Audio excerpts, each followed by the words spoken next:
Good day mga ka-sports natin dyan. Bukas na maghaharap ang Creamline Cool Smashers kontra sa Zeus Coffee. Ang Thundervells ay isa sa mga pinaka-palaban na team na sa kasalukuyan, lalo na nga si Nogales na naging mainit nga ang kanilang salpukan kontra sa Akari Chargers matapos nga nila itong patiklupin sa loob ng 5th set. Naging maganda ang galawan sa loob ng court ng mga players ng Zeus Coffee, kung kaya nahirapan ang Akari Chargers. Ngunit ang tanong, makalusot naman kaya sila sa Creamline Cool Smashers?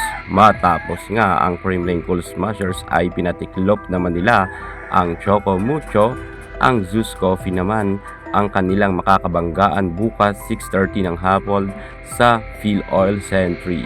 Sino ang magwawagi, ang Zeus Coffee ba or ang Creamline Cool Smashers? Well, sa tingin ko magiging mainit talaga ang salpukan ng dalawang team na ito. Kapwa naman sila palaban. Kanino kayo tataya? Sa Creamline Cool Smashers ba or sa Zeus Coffee? Well, bago natin tansyahin kung sino ba ang magwawagi sa dalawang team na ito, atin munang sisilipin kung gaano kalakas ngayon ang Creamline Cool Smashers dahil napatumbangan nila ng mabilisan ang Choco Mucho.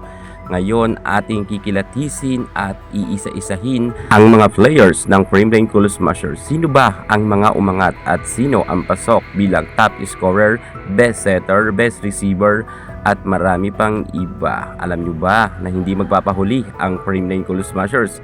Marami man mga humuhusga sa Creamline, pero eto nga ang kanilang performance. Pero bago ang lahat, kung bago ka sa aking channel, subscribe na. Click ang ating notification bell para lagi kang updated sa lahat ng issue sa volleyball. Susunod na.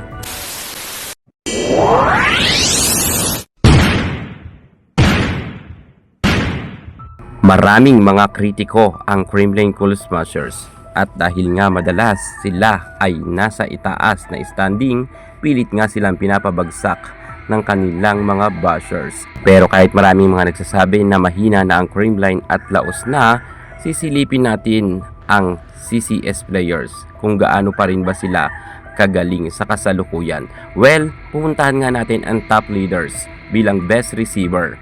Number 1, ang ating Queen Darna Gemma Galanza. Wala pa rin kupas ang ating nag-iisang Darna na si Gemma Galanza. Talagang kahit ang mga libero ay panis nga sa kanya.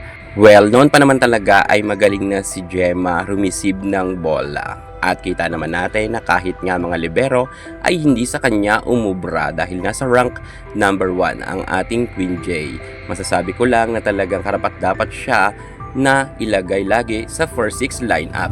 At pagdating naman sa best setter, ang ating Gia Amazing ay umangat na ang kanyang standing. Number 2, ang ating Gia De Guzman.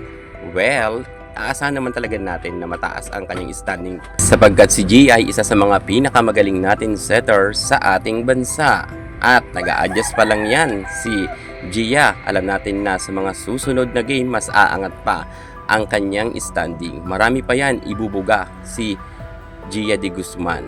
At pagdating naman sa pinakamagaling na setter, nangunguna nga ngayon si Kim Fajardo. Pero naghahabol na ngayon si Gia De Guzman. Pagdating naman sa best blocker, nasa rank number 10 ang ating Pangs Panaga. Magaling naman talaga si Pangs Panaga noong pa man dahil makailan beses na siya nag-award bilang best blocker. At alam ko na aangat pa ang kanyang standing sa mga susunod na game. Ilang game pa lang naman ang CCS. At hindi lang yan bilang best servers nasa rank number 5 nga itong si Pangs Panaga. Patunay lamang to na magaling nga rin siya mag-serve. The best talaga itong si Pangs, nakakatulong sa kanyang team hindi lang sa pagbablock, kahit sa mga services ay umi-score nga siya. Bilang best receiver nga number 1 ranking itong si Gemma Galanza, pero hindi nagpahuli ang ating MB Fonz sapagkat si Bernadette Fonz bilang best receivers nasa rank number 2 nga itong si MB Fonz. Grabe talaga, hindi nagpapadaig itong ating Bernadette Fonz. Talagang magaling rin siya mag-receive at hindi lang bilang best receiving nga ang kanyang ranking.